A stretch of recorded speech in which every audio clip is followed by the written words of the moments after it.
There are some things that you take for granted until you don't have them anymore, and this is what happened to me this week. For some background, it's been really cold in my area for the past 2 weeks with major snow and ice weather events.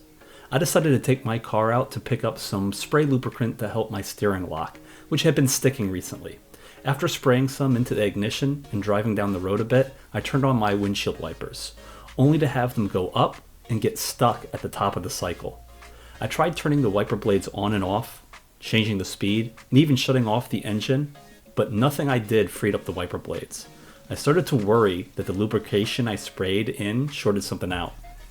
But after looking online, it looks like this is a common issue for many cars, and old Rangers in particular, to get their wiper blades stuck like this during or right after a cold snap.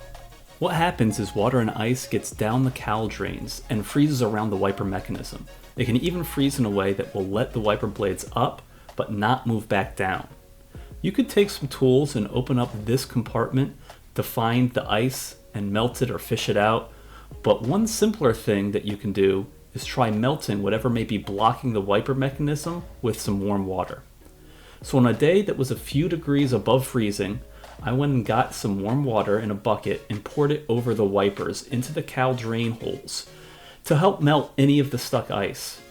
You do want to be careful about pouring hot water near the cold glass on a cold day because it can cause the windshield to crack, so don't get too hot with your water, and don't do it on too cold of a day.